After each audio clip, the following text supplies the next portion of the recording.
Muy, muy buenas tardes a todos. Bueno, en esta primera charla vamos a ver qué es un poco esto del derecho de la integración y cuáles son las características que la comunidad internacional va adquiriendo para llegar a a esta necesidad, de alguna forma, de producir el derecho de la integración. ¿Qué es el derecho de la integración? A ver, aprovecho para...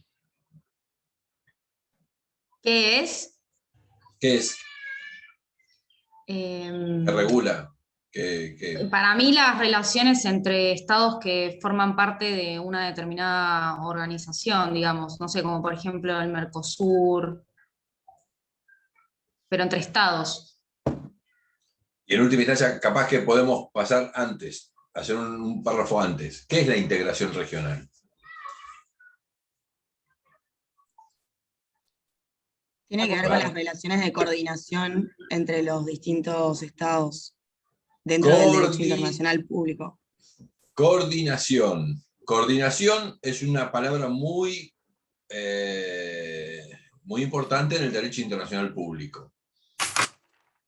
El derecho de la integración o la integración regional es un poquito más que eso, que la coordinación. Se cree, se entiende teóricamente, en la integración tiene que haber un poquito más. ¿Pero qué es la integración regional? A ver. Podría ser que varios estados se organizan para ejercer todos una competencia o para un determinado fin, que bueno, es interrelacionarse entre ellos y regular los derechos entre sí. Bastante cerca. Bien, bastante acertado. Entonces, tenemos estados que se asocian, por decirlo de alguna manera. ¿Y ustedes saben por qué se asocian los estados entre sí? Y por determinados para fines buscar un comunes que pueden interés tener. en común. Interés en común. Para lograr cierta uniformidad. Sí, para buscar satisfacciones de intereses en común. Para cubrir O para ciertas satisfacer necesidades. intereses de uno y otro. Sí, sí, claro. Intercambiar las necesidades que puede cubrir un estado y las puede cubrir otro. Siempre que hay asociaciones significa que hay intereses comunes. Se plantea algún interés común. Y en esta situación, ¿cuál puede ser el interés común de algunos estados en asociarse? Y por ejemplo, el comercio internacional. ¿Y por qué el comercio internacional? O mejor dicho, ¿qué parte del comercio internacional? Sí, fundamentalmente los procesos de integración aparecen como un mecanismo de inserción en el comercio internacional. ¿Y por qué? A ver, ¿por qué creen ustedes? Y porque busca eliminar ciertas restricciones, o bueno, ahí ya, pues yo estuve leyendo un poco de las restricciones arancelarias, y lo que buscan es limitar o más eliminar esas restricciones y formarlas en común. No sé si me expliqué bien. O regularlas, sí. Pero para el comercio entre ellos. Sí. ¿Y con respecto a los terceros? Eso depende del grado de integración que tengan.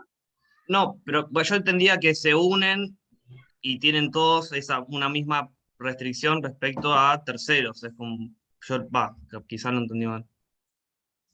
Digamos. ¿Podría ser para establecer un modelo? Un modelo no, a veces vamos a un modelo que compramos. Digo, no. Los procesos de integración en general arrancan por el comercio internacional. Esto está absolutamente claro. Después se avanzan en otras cuestiones, ciudadanía, derechos humanos, y un montón de cuestiones, pero básicamente cuando arrancan, democracia, pero cuando arrancan por el lado del comercio. Esto lo descubrieron ustedes fácilmente. ¿Y por qué creen que los estados se tienen que asociar para regular el comercio entre ellos y respecto de terceros? porque los estados no pueden satisfacer todas sus necesidades por sí mismos, no tienen las materias primas quizás o todo lo que necesitan, entonces por ahí Bueno, necesitan asociarse con otro que le va a dar pero Suiza, por algo a cambio. ejemplo, Suiza no forma parte de ningún proceso de integración y no creo que la pasen mal. Para la inserción al mundo. Para la inserción al mundo puede ser un modelo de integración, la necesidad de insertarse adecuadamente en el mundo. Profe. A ver, ¿quién habló? Quevedo. Se corta mucho, se corta mucho. A ver, Quevedo, si podemos... Ahí Ahí esto parece que está mejor. Contame. decía que en realidad nos organizamos con la comunidad internacional por una cuestión de cooperación entre estados. La cooperación es algo muy ético, pero los estados, de acuerdo, bueno, de acuerdo a las distintas teorías de las relaciones internacionales, podríamos pensar que los estados tienen intereses y muchas veces los intereses no es la cooperación, justamente los intereses en muchos aspectos pueden ir en contra de la cooperación. Cuando la Argentina tuvo la crisis del 2001, se encerró en sí misma y resolvió sus cuestiones. Incluso restringió el comercio, incumplió muchas medidas del Mercosur, en términos de, nada, salvarse. La República Argentina y tomó sus medidas. Hubo comprensión, todo el mundo entendió, todo bien, pero no era la cooperación la salida. Justamente el incumplimiento casi fue la salida. A ver, básicamente los estados se asocian en procesos de integración justamente porque el carácter específico del comercio internacional es el de la anarquía. Ustedes van a ver con David, porque a mí no me gusta ver esas cosas, se las dejo a David porque él las ve mejor y cree más en esas cosas. Va a hablar de la OMC, por ejemplo, la Organización Mundial del Comercio. La Organización Mundial del Comercio es una organización que funciona regulando el comercio internacional, pero las regulaciones de la Organización Mundial del Comercio son muy básicas, son bastante acotadas. Dejan mucho margen a la discrecionalidad. Y este margen a la discrecionalidad, cada uno de los estados, y en función de sus intereses propios, los maneja. Esta discrecionalidad hace que los estados se manejen como puedan y como quieran.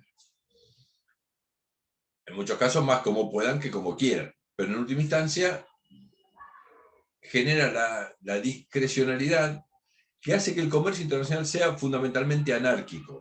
No hay muchas reglas que regulen el total del comercio internacional.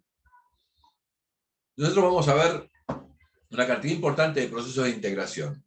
Ahora, los procesos de integración que buscan asociar a ciertos estados, fundamentalmente para que las relaciones comerciales entre esos estados dejen de primar la anarquía y prime el derecho, lo más que se pueda,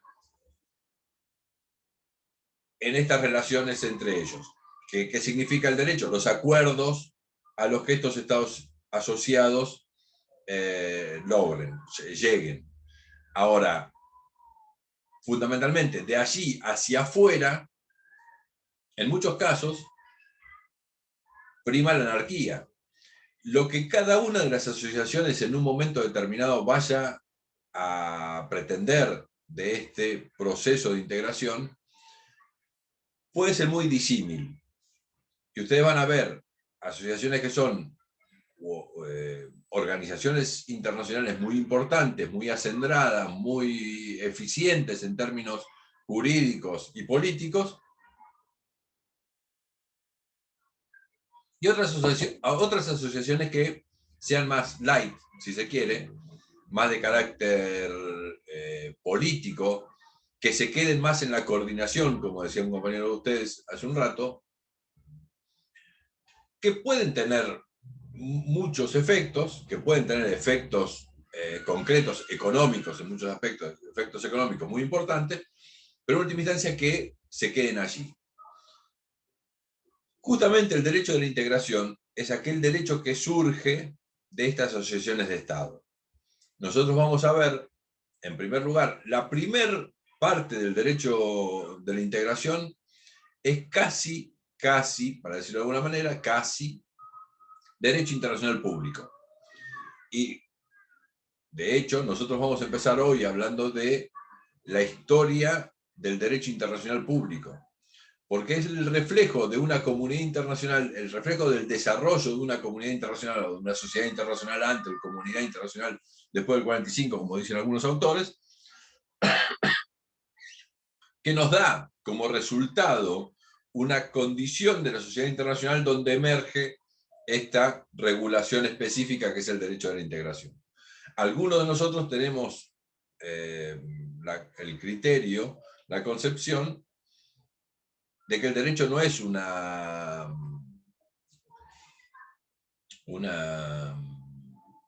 ciencia por sí misma, sino que es una ciencia que se da en el marco de una sociedad determinada y cambia a partir de la contextura de esa sociedad determinada.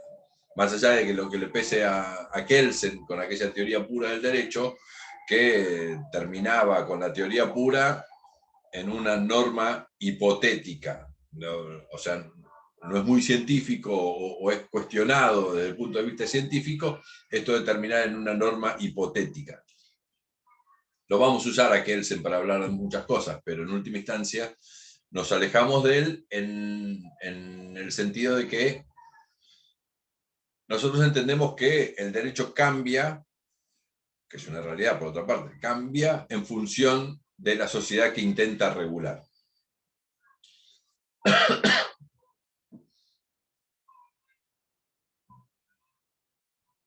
Entonces decíamos, por un lado tenemos una parte esencial del derecho de la integración, que es esta parte de derecho internacional público. Cuando avancemos en la materia vamos a ver que a esto nosotros lo denominamos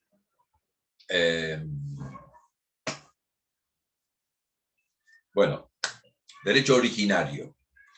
El derecho originario del proceso de integración son los tratados que dan forma a ese proceso de integración. Y todos aquellos tratados que modifiquen esa forma o estructura que adopta el sistema de integración.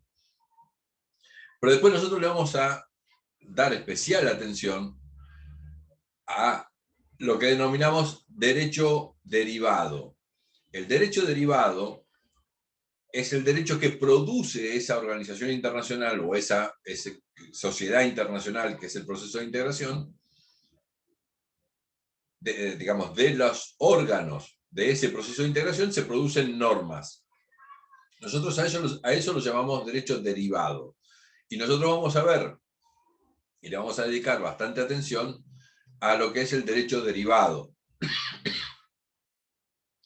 Fundamentalmente porque es una forma de producción normativa, no solo de producción, una forma de producción normativa, una forma de aplicación y una forma de interpretación normativa que es específico de esta materia, que no lo van a ver en otro lado.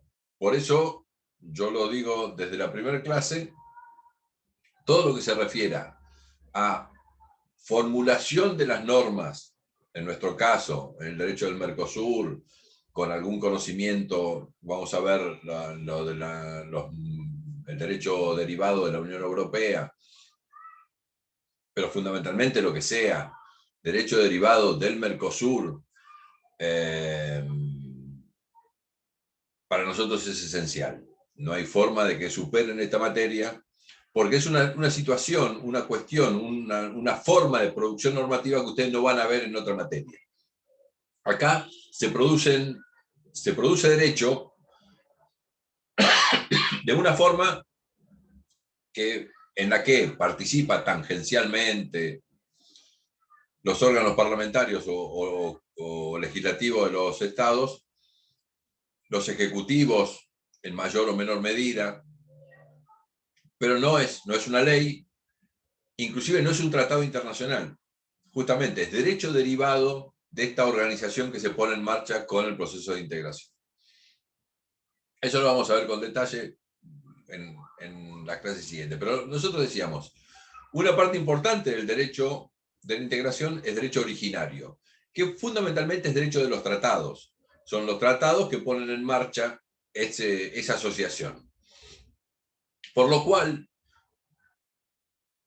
digamos, por esto y por lo de la comunidad internacional, el desarrollo de la comunidad internacional, nosotros nos vamos a abocar un par de charlas a ver la historia. Porque esto, la historia refleja, en alguna medida, las condiciones que tienen, la característica que tiene el derecho en ese momento determinado y para esa sociedad internacional determinada. Y por supuesto vamos a concluir en que después de la Segunda Guerra Mundial, en Europa empezó, nosotros tenemos algunos intentos en los 60 y demás, que terminan en la caracterización de los procesos de integración. ¿Por qué hacemos hincapié en esto de procesos? ¿Qué es lo que, bueno, algunos más grandes podrán recordar otra denominación? El proceso significa, en última instancia, que la asociación que los estados están encauzando digamos, iniciando en un momento determinado, tiene una fecha de inicio, pero es para los tiempos. Proceso lo que nos denota, en última instancia, y por eso hablamos siempre de procesos de integración, porque la integración es increscendo, para decirlo de alguna manera. Es un punto de partida, pero siempre supuestamente para ir a más, para ir a mayor integración, mayor complementación entre los estados para lograr... Esto no siempre es así. Digamos, mayor beneficio en términos internacionales, mayor beneficio para sus comunidades, en última instancia, que es lo que todos los estados pretenden. No es absolutamente así en todos los casos, y vamos a ver algún proceso de integración.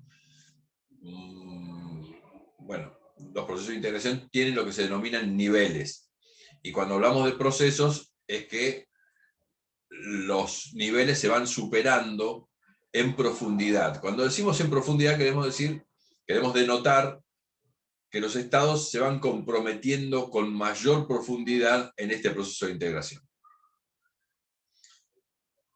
Vamos a ver que hay algún proceso de integración por allí dando vuelta, donde los estados se comprometen hasta ahí, hasta un nivel relativamente menor. Regulan algunas reglas del comercio entre sí, pero mucho más de eso no le va. Es cierto, esto también es cierto, pero en última instancia, la idea de proceso de integración tiene que ver con esto de tiempo, programa, transcurso del tiempo que va profundizando y va haciendo cada vez más comprometida la situación del Estado en ese entendimiento regional. Claramente, un claro ejemplo de esto es la Unión Europea, que nace como una comunidad económica de 6 estados y además de la ampliación que significa hoy a 20 y pico de estados, esto se ha profundizado en una cantidad de temas importantes que hoy lleva a denominarse esto que se denomina Unión Europea. Esto es, cantidad importante de temas y de profundidad que los estados han comprometido en esa organización internacional y ¿qué significa en última instancia formar parte de una organización internacional? Es que ciertas acciones, ciertas cuestiones que el Estado acomete en una forma autónoma y soberana en un momento determinado, deja de manejarse de esa forma y acepta ciertas reglas del juego para el manejo de ciertas cuestiones. Las organizaciones internacionales pueden tener, bueno, ya vamos a ver, el objeto que a ustedes se les ocurra. Pero lo que en todos los casos significa es que el Estado se compromete a actuar inmediatamente después de que suscribe un tratado internacional que se asocia en una organización internacional, significa que aquella cuestión que esa organización internacional tiene como objetivo, el Estado deja de manejarla como la manejaba en forma autónoma hasta ese momento y pasa a manejarla conforme a las reglas que se ha comprometido en ese ámbito de la organización internacional. Doctor, ¿te puedo hacer una pregunta? Sí, señor. Sí, ¿Eso señor. sería lo que se llama la supranacionalidad? ¿O algo? No siempre, no siempre, porque la supranacionalidad implica transferir ejercicio de soberanía. En muchos casos implica más que eso, implica someterse en alguna manera a reglas. A ver, digamos, para ser más claros, hay dos criterios de supranacionalidad: supranacionalidad normativa o supranacionalidad orgánica. La supranacionalidad orgánica significa que hay algún órgano al cual yo debo respetar y en el cual no tengo toda la decisión.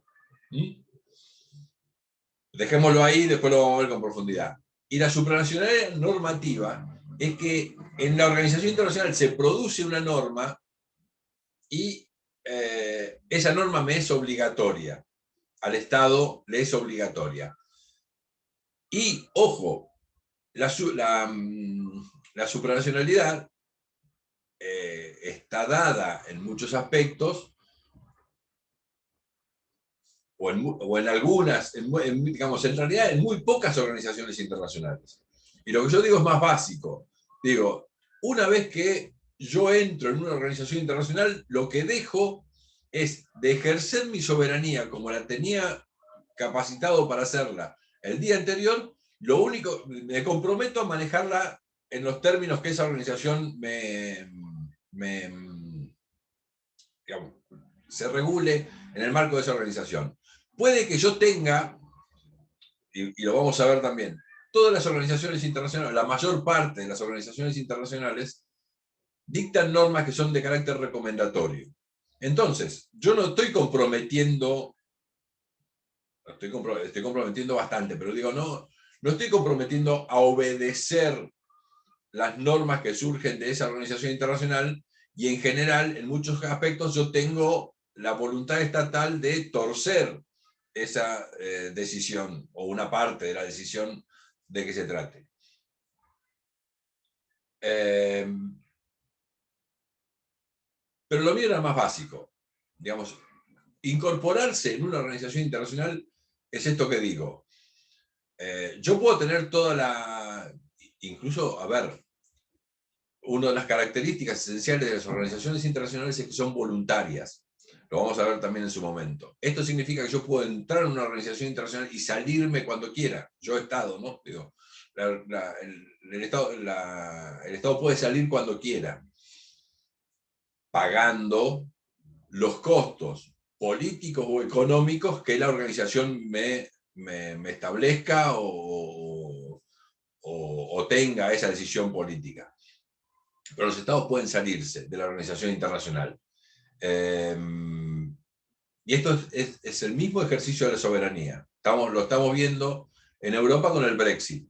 Gran Bretaña está saliendo, cada vez con menos ganas, pero está saliendo de la Unión Europea por una decisión soberana del pueblo de la Gran Bretaña. Y así como se suscribió los tratados de integración en su momento, ahora está saliéndose de la Unión Europea. Esto no va a tener efectos económicos, va a tener efectos políticos, pero en última instancia la soberanía del Estado queda incólume, ¿no? Vamos muy rápido, porque dimos un montón, vamos a ver, todas estas cosas las vamos a ver en detalle. Estamos hablando de un concepto. Bueno, todos dieron derecho internacional y todos saben más o menos cuándo nace o cuándo se concibe que nace el derecho internacional. ¿Se acuerda alguno?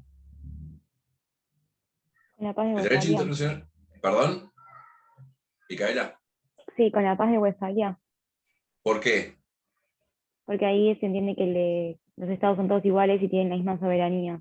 Tienen igualdad soberana. El concepto de soberanía, empieza a aparecer el concepto de soberanía en la paz de Westfalia, pero justamente es eso, la separación de la Iglesia y el Estado, la superación de los parámetros del medioevo, digamos, con el feudalismo, y la aparición del Estado-Nación. Y este concepto que estamos reiterando casi desde que empezamos, que es el de la soberanía. La soberanía que hace nacer el derecho internacional en aquel momento a partir de concebir que todos los estados tienen este mismo concepto de soberanía y la relación entre esos estados, el roce entre esos estados debía ser regulado de alguna manera. Por supuesto que, bueno, este concepto de soberanía es el que continúa en términos históricos y aún hoy es el que explica esto de ingresar en un proceso de integración y de salirse de un proceso de integración.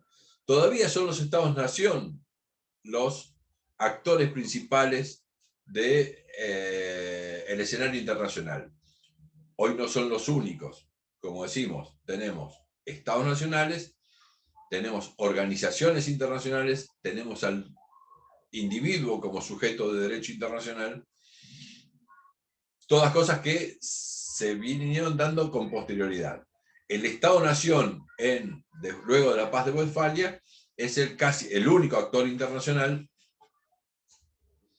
y comienza con este concepto de soberanía, que es la exclusión de cualquier otro poder en un territorio determinado.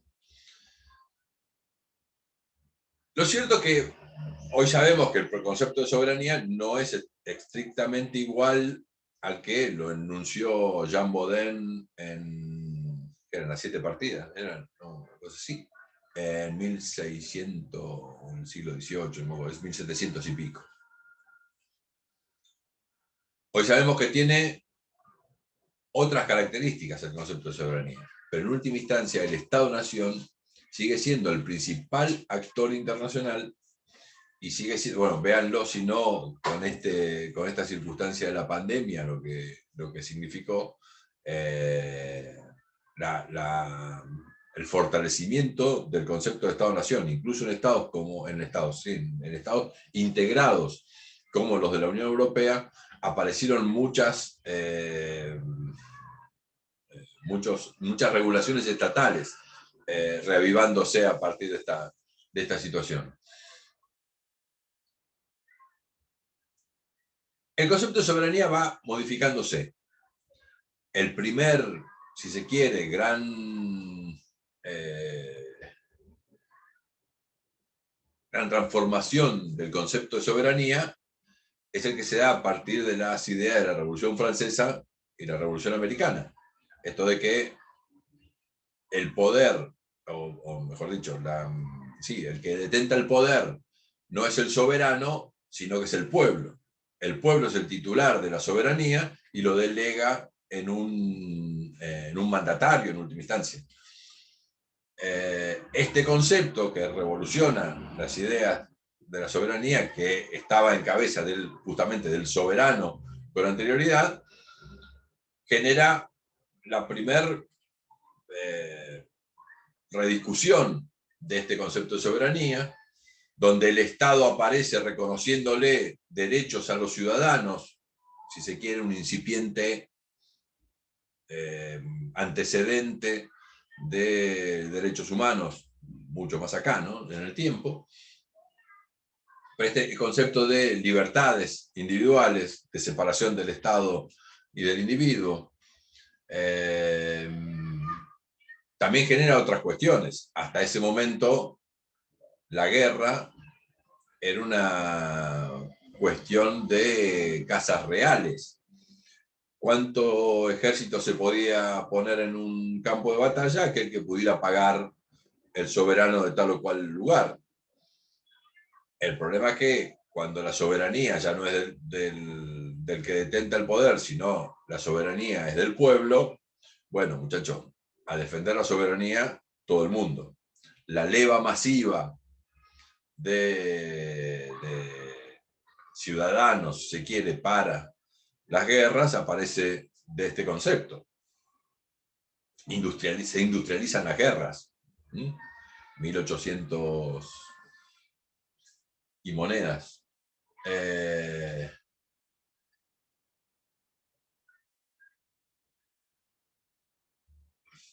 Lo cierto es que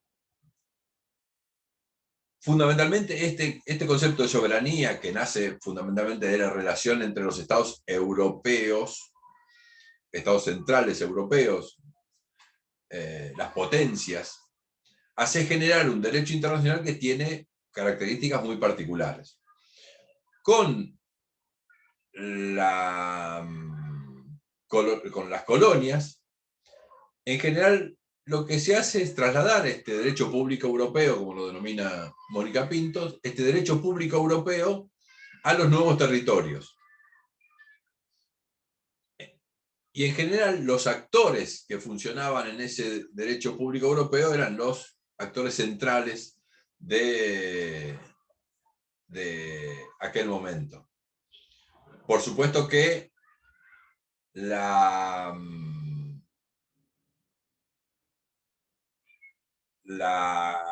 colonización lo que significó es trasladar las reglas que habían generado este núcleo de potencias europeas a nuevos territorios. Recién a mitad del siglo XIX empiezan a aparecer nuevos actores. Turquía en primer lugar, China, luego Japón, nuevos actores a este conglomerado internacional que en aquel momento adquiría mucha relevancia lo que era el reconocimiento. La idea del reconocimiento era que entrar al club de los partícipes del derecho internacional, que era un club muy restringido, para decirlo de alguna manera.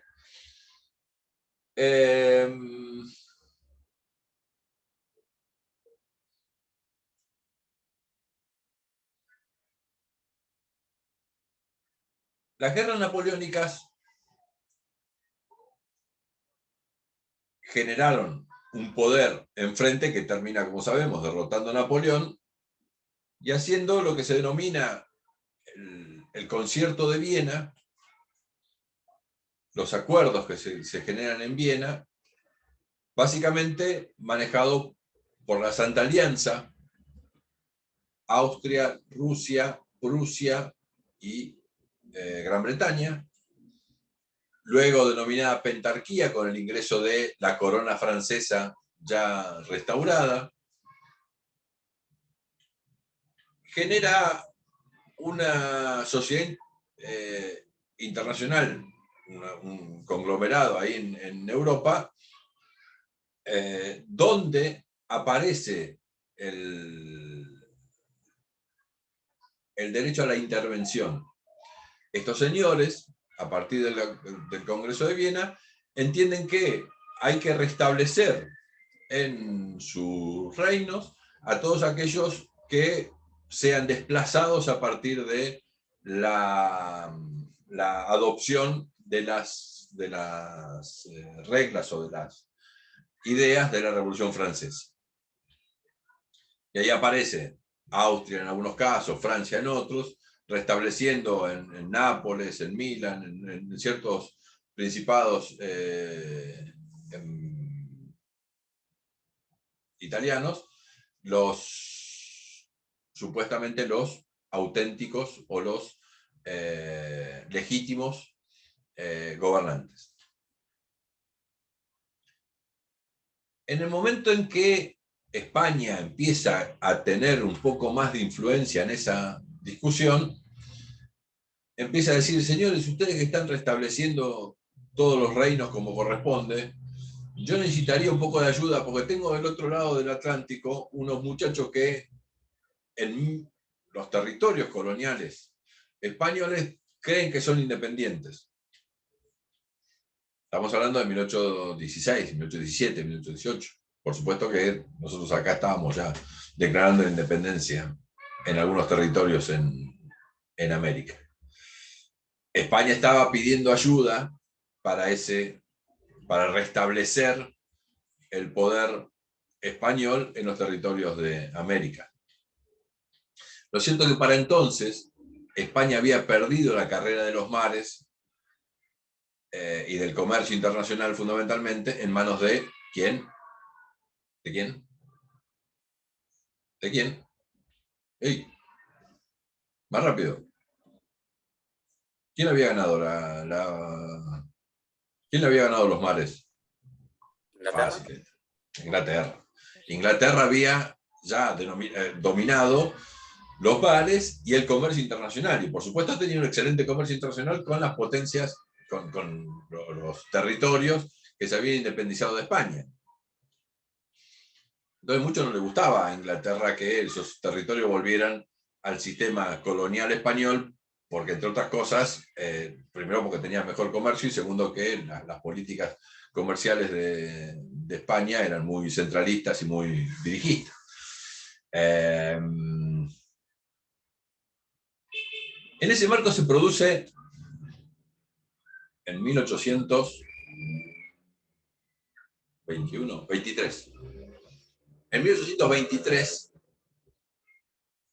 se produce un pronunciamiento de un presidente norteamericano, de Monroe, James Monroe. Presidente norteamericano que el 2 de diciembre de 1823 enuncia, queda mejor, lo que luego se conoció como la doctrina Monroe. Si ustedes ponen en algún buscador doctrina Monroe, le aparece América para los americanos. Así no estaba enunciado en 1823. En 1823, el enunciado de la doctrina Monroe tiene 3 postulados. El primer postulado, que es básico de la doctrina Monroe, es: en territorio americano, en todo el territorio de las Américas, no hay territorios res nullius, no hay territorios a conquistar. Todos los territorios tienen titularidad. Perdón, no hay territorios a descubrir, no a conquistar. Esto es otra cosa. No hay territorios a descubrir. Todos los territorios tienen una titularidad. O sea que no hay territorio res nullius. El primer concepto y el más importante del enunciado, como fue enunciado la doctrina Monroe. El segundo postulado dice: el sistema adoptado por los países latinoamericanos y América, por los países americanos que se han expresado por la independencia, expresa la adhesión a un sistema político que nada tiene que ver con los sistemas políticos europeos. Segundo postulado. El tercer postulado dice: en tal virtud, no vamos a permitir la injerencia de Europa en los asuntos de América. No vamos a permitir, vemos de mal grado, no me acuerdo exactamente cuáles son los términos en los que se utiliza. En los términos en que fue enunciada en 1823, la doctrina Monroe es saludada por los países latinoamericanos. Entre otras cosas porque estaba dirigida a romper, incluso la doctrina Monroe en algún momento parecía que había sido estudiada para un pronunciamiento conjunto entre Estados Unidos y Gran Bretaña, pero Monroe se apresura y la enuncia él en un discurso del Estado de la Unión, que como se denomina en los Estados Unidos, cuando habla el presidente frente al Congreso, el 2 de diciembre de 1823. Esta doctrina Monroe, que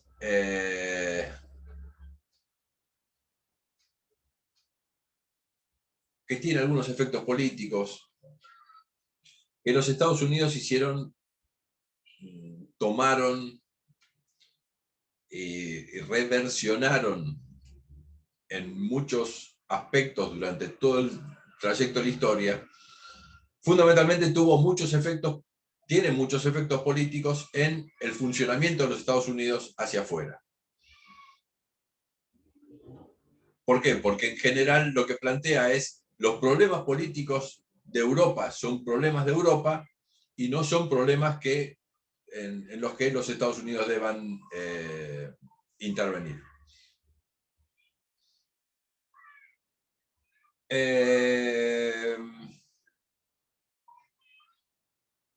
Por supuesto, bueno, entre otras cosas, por la acción de Gran Bretaña, pero también España, por supuesto, no consigue que, y por las relaciones que incluso hay revoluciones, hay una revolución en 1830 en Francia, una serie de cuestiones, no logra que aparece nuevamente el expansionismo francés con Napoleón III en 1840 y pico, no me acuerdo exactamente, 1850, una cosa así.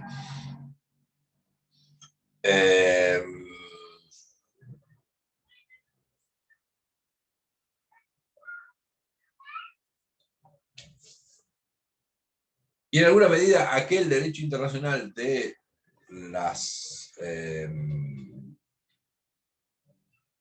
del derecho europeo, derecho público europeo, para decirlo con los términos de la doctora Mónica Pinto, él empieza a tener nuevas influencias a partir del ingreso, de la participación, en primer lugar, periférica, de algunos americanos, fundamentalmente. En general, hay ideas que aparecen desde los países latinoamericanos, en algunos casos. Tienen mucha influencia sobre fines del siglo XIX, sobre fin del siglo XIX, principio del siglo XX, en alguna medida. Bueno, doctrina Calvo. La doctrina Calvo es la doctrina que impide el cobro compulsivo a través de la fuerza de deudas dinerarias. La doctrina Calvo, que la expresa justamente el ministro de Relaciones Exteriores de Argentina, frente a creo que era Veracruz, creo que el puerto de Veracruz no me acuerdo si era de Veracruz o el bombardeo sobre Venezuela, no me acuerdo exactamente, confundo los dos. Las potencias europeas que intentan cobrar compulsivamente sobre en los primeros años del siglo XX una deuda dineraria. Bueno, una serie de principios que empiezan a establecerse y que van modificando el derecho internacional público en aquel momento. Lo cierto es que las características básicas del derecho internacional clásico, como se lo denomina, y que van a perdurar casi en forma muy similar hasta mediados del siglo XX, fundamentalmente hasta la Segunda Guerra Mundial, fines de la Segunda Guerra Mundial. Son principios, son tres características que tiene este derecho internacional clásico que son muy, muy, muy claras. Primero, es un derecho oligocrático, un derecho creado por un muy reducido y poderoso número de actores. Este número de actores reducido y poderoso era el que imponía las reglas de ese derecho internacional clásico. Era oligocrático. En segundo lugar, era eminentemente relacional, era, mejor dicho, la segunda característica la podemos denominar, ¿cómo se denomina? Descentralizado. para decirlo claramente. Es eminentemente descentralizado. Las relaciones giraban en la bilateralidad, fundamentalmente. Eran potencias que estaban sentadas en un lugar y negociaban se daban vuelta y negociaban con cada uno de los actores en forma individual. Esta era una característica esencial del derecho internacional clásico, la descentralización. Y esta descentralización llevaba a la bilateralidad de las relaciones, ¿no? Eran todas las relaciones bilaterales en términos individuales, como celulitas que se van ramificando por allí. Eminentemente descentralizado. Y la tercera característica era relacional. Yo dibujaba que los estados, en esta relación donde había nacido el derecho internacional público, era en esta fricción que se producía, si se quiere, en la frontera de los estados. Y allí se quedaba el derecho internacional público, en alguna medida en la relación entre los estados. Las materias que trabajaba aquel derecho internacional clásico eran las fronteras, el derecho del mar, comercio, sí. La relación entre algún representante extranjero, el trato de algún representante extranjero. Pero se quedaban en los límites de los estados. Tan es así que aparece, para explicar este derecho internacional, una teoría que se denomina dualismo, que dicen, señores, el derecho internacional es lo que yo tengo en mi relación entre estados, y otra cosa muy distinta es la situación del derecho al interior del estado. Era bastante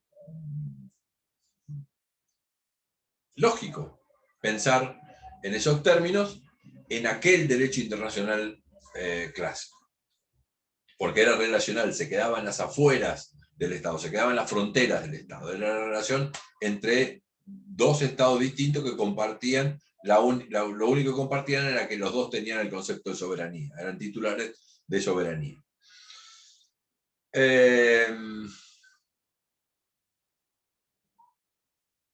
Durante el siglo XIX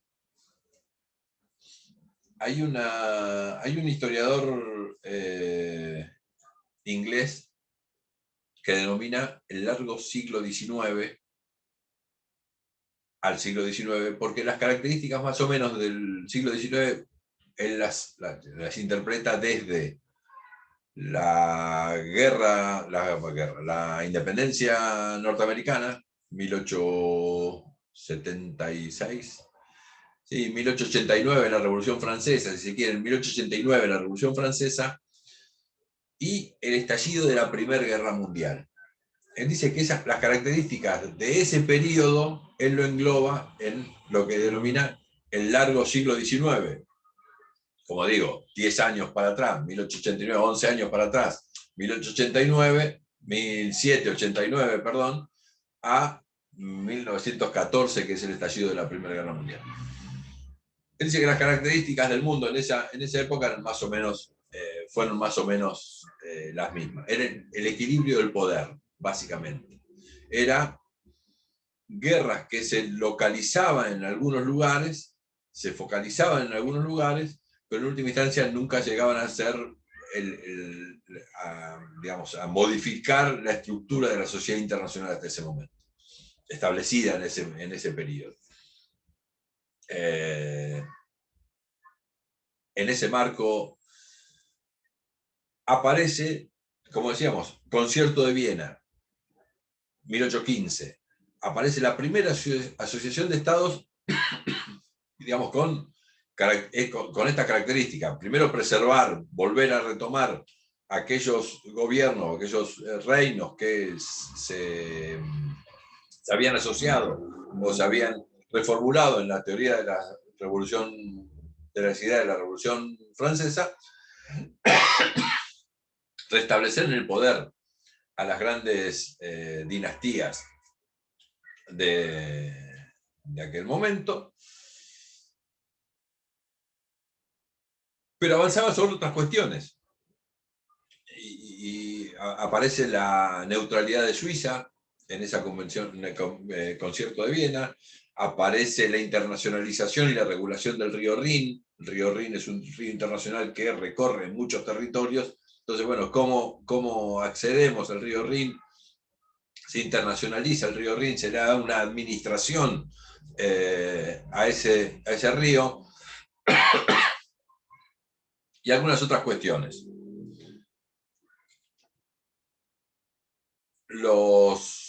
Muchos estados europeos avanzan en el colonialismo en ese siglo XIX, aparece la regulación incluso la distribución, allá por, ¿cuándo fue? 1890 creo que fue, en Berlín, la distribución del África por parte de las potencias europeas. En términos políticos aparece la regulación del jus in bello, el derecho en la guerra, a partir de ciertas normas de derecho humanitario que regula cómo llevar adelante la guerra. Y decimos jus in bello, pero no nos referimos al jus ad bellum. El derecho a la guerra como forma de resolución de los conflictos siempre está en el menú de opciones. Lo único que tenemos en este periodo, en este periodo lo que tenemos es jus in bello, el derecho de cómo llevar adelante la guerra. Las regulaciones de, fundamentalmente, Cruz Roja Internacional, a partir de este suizo que aparece, que recorre los campos de Solferino el día después de la batalla, y se espanta con los gritos de los soldados que estaban heridos todavía después de 2 días de producida la batalla. Aparece toda una regulación del derecho en la guerra, incipiente, si se quieren, todo lo que ustedes quieran.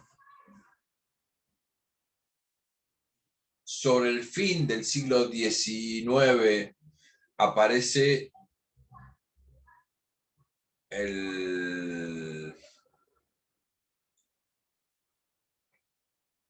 la prohibición de la esclavitud, la prohibición de la trata de esclavos, para decirlo concretamente.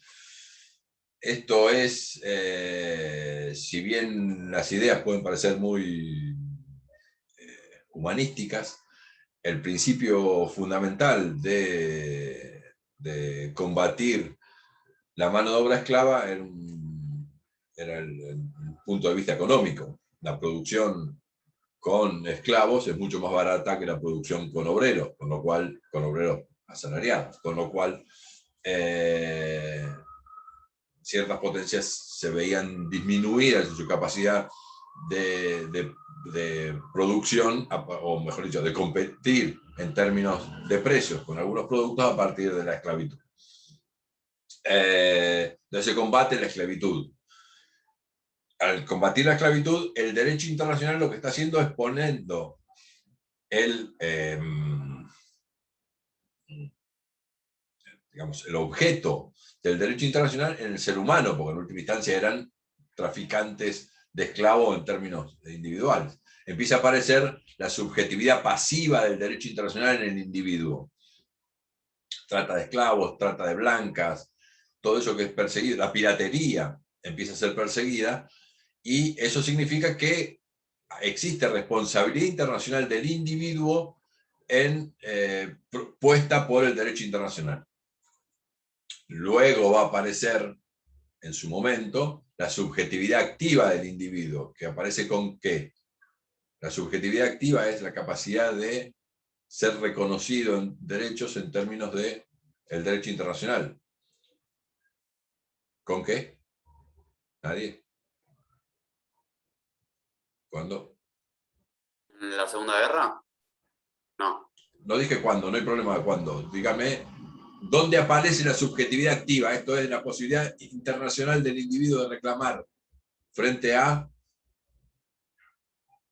derechos humanos. Muchachos, todo lo que aparece, si se quiere, aparece después del siglo XX. Es la otra cara de la moneda. Primero aparece la responsabilidad individual del individuo con estas sanciones en términos internacionales, y luego aparece más adelante, en el siglo XX, y con la internacionalización de los derechos humanos, con la Carta de Naciones Unidas, aparece la subjetividad activa del individuo, esta posibilidad de reclamar en términos internacionales por el derecho afectado. Pero ya vamos a llegar.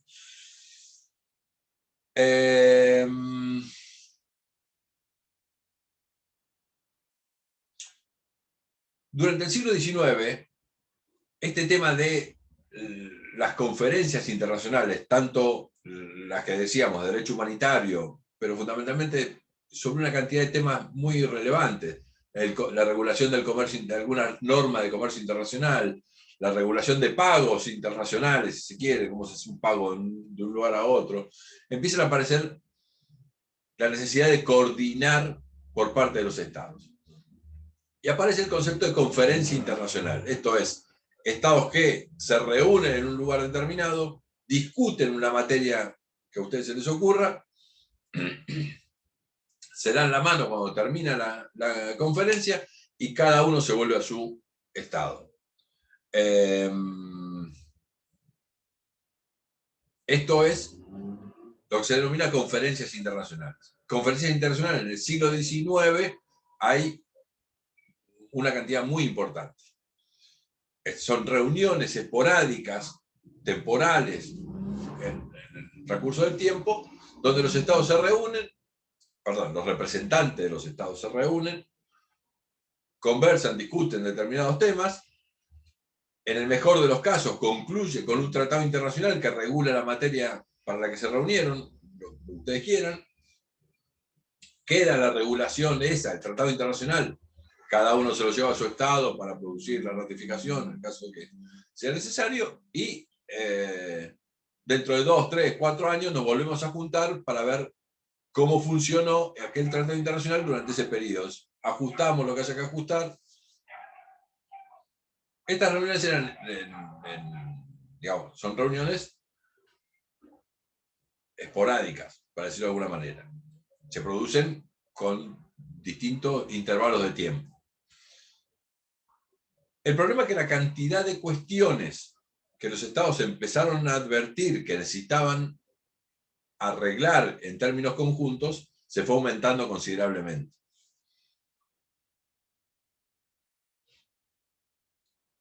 Y por otra parte, estalla la Primera Guerra Mundial, 1914. El estallido de la Primera Guerra Mundial sí es una debacle internacional y del sistema. Es una crisis del sistema internacional. Hay un actor, los Estados Unidos, que la guerra empieza en 1914 y este actor, los Estados Unidos, ingresan en la guerra ¿cuándo? ¿Alguno sabe? No se confundan con la segunda, con la primera. La segunda pasó lo mismo, pero parecido, va. En 1917, ¿perdón? No, iba en 1917, iba a decir. Bueno, en 1917 recién ingresan los Estados Unidos en la Primera Guerra Mundial. Y ustedes me van a decir, ¿por qué ingresa tan tarde? Porque había dicho que los asuntos de Europa eran problema de Europa. En la Segunda Guerra Mundial pasó lo mismo, ¿o no? ¿Alguno lo sabe, lo tiene más claro? Sí, lo vimos todo, Pearl Harbor lo vimos todo. ¿No, ¿No lo vimos? ¿Pearl Harbor? ¿Lo vieron en la película? Sí, sí, sí. Bueno, ¿Pearl Harbor cuándo se produce? 41. 41, 8 de diciembre del 41. La guerra había empezado en agosto del 39, casi 2 años y pico antes, ¿no? 2 años y pico antes.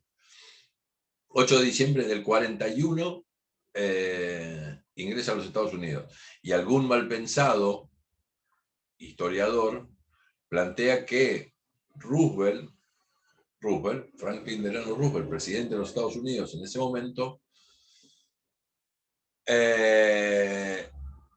desoyó, o no, es decir, lo desoyó o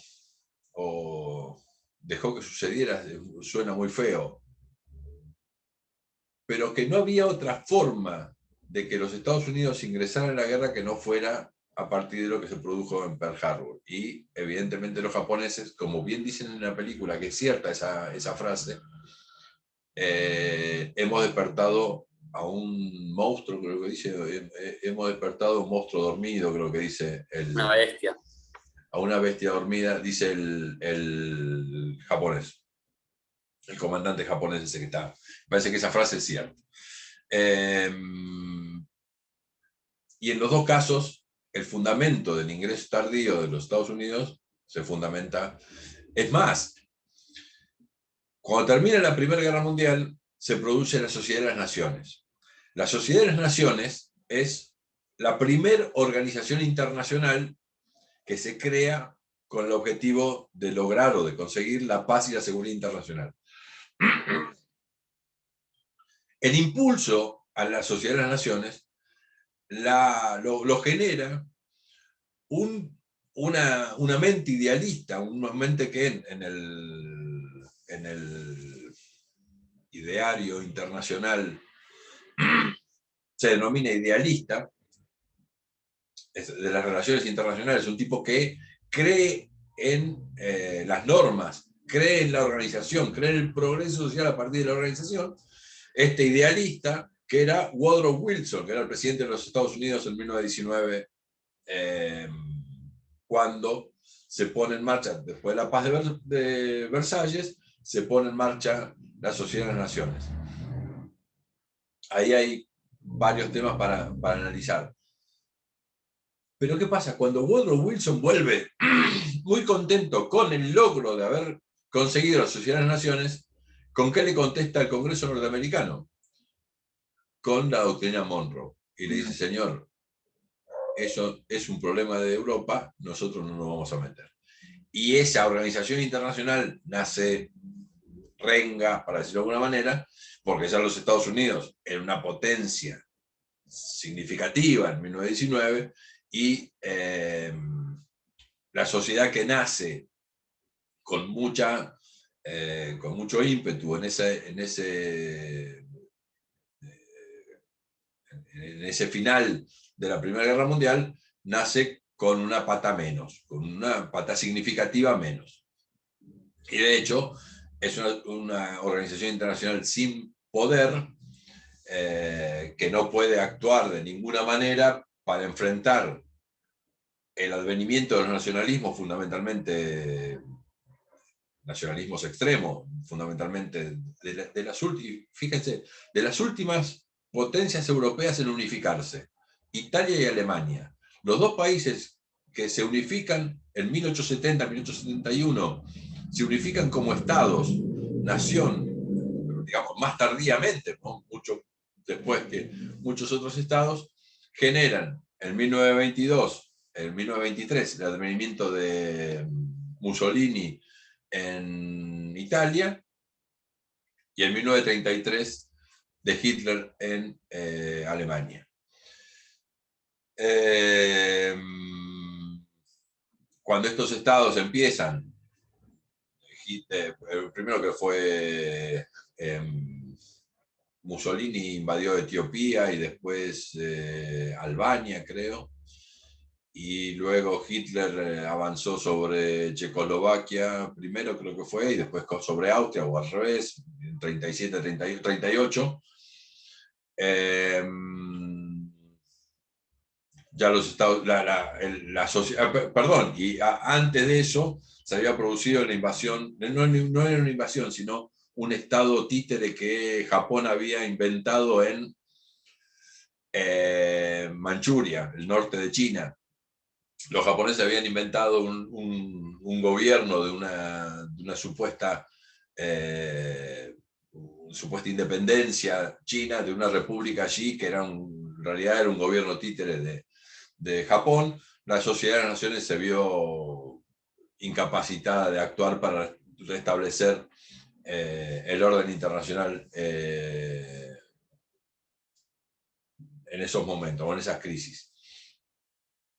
por supuesto mucho menos cuando se desencadena la Segunda Guerra Mundial con la invasión a Polonia en agosto del 39. Perdón, profesor. Sí. Una pregunta. Gonzalo. Sí. ¿En la Sociedad de Naciones hubo muchos estados que no estuvieron de acuerdo con el pacto? O... A ver, bueno, uno de los estados, yo les iba a mencionar, uno de los estados que no está en el ingreso de la creación de la Sociedad de las Naciones es la Argentina. Y fundamentalmente, el presidente Hipólito Yrigoyen retira al vocero en Naciones Unidas, perdón, en esa conferencia que daba inicio al Pacto de la Sociedad de las Naciones, que se desarrollaba en París, que era Alvear. Marcelo T. Alvear, que estaba en París, le informa a Yrigoyen cómo venían las tratativas, y Yrigoyen lo saca de esa reunión y le dice: la victoria no da derechos. Una frase que se la adjudican a Yrigoyen, pero no es de Yrigoyen, es de creo que es de no sé si un gobernante paraguayo que viene de la guerra de la Triple Alianza entre Brasil y Argentina con Paraguay. La victoria no da derechos, dice Yrigoyen, reitera esa frase, en términos de que las sanciones que los estados damnificados estaban imponiendo a Alemania eran sanciones muy costosas para el pueblo alemán. La historia en algún punto le puede haber dado la razón, porque en última instancia aquella penuria en términos económicos que sufrió Alemania, muchos la adjudican el advenimiento del nazismo a esa penuria económica. Son, digamos, por supuesto muchas son contrafácticas, tal vez el nazismo hubiera nacido de la misma manera. Pero en última instancia había mucha saña, fundamentalmente por parte de los franceses, de establecer sanciones muy importantes. Fíjense, en ese momento los franceses le piden a los holandeses que son padres del derecho internacional a partir de Hugo Grocio, que era un holandés que empieza a escribir sobre el derecho de gentes allá por 1500 y pico, 1500, sí, 1600. No, perdón, claro, 1600 y pico.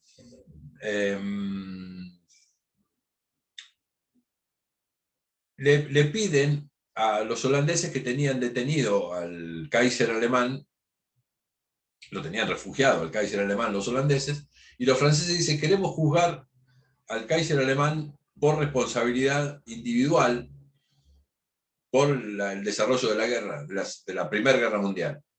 Los holandeses dicen: no, de ninguna manera. Contra el Estado alemán, lo que quieran, pero contra el gobernante no. La inmunidad del jefe de Estado significa que no puede ser juzgado por responsabilidad internacional. ¿Cuándo cambia esto? A ver. ¿Cuándo les parece que pasó algo distinto? ¿Perdón? Nuremberg. Los principios de Nuremberg, que en última instancia son principios de Londres, que se establecen en Londres, establecen la responsabilidad individual de aquellos que cometieron crímenes de guerra, crímenes de lesa humanidad, actos de agresión, me parece que también lo sancionaban, y algún otro que me puedo estar olvidando. Pero ahí aparece claramente, Nuremberg cambia la situación y dicen: vamos a responsabilizar en términos individuales a aquellos que cometan crímenes de guerra, crímenes de lesa humanidad.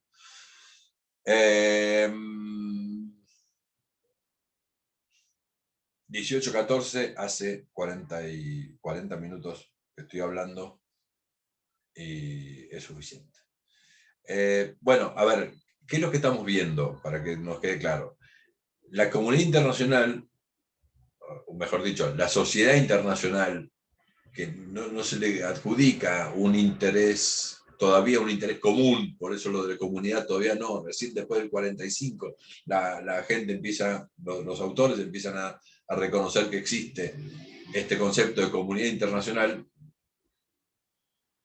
Tiene características tales, este derecho, esta sociedad genera un derecho que tiene características tales como aquellas que habíamos visto, básicamente. Oligocrático, descentralizado y relacional. Se quedaba en la frontera de los estados.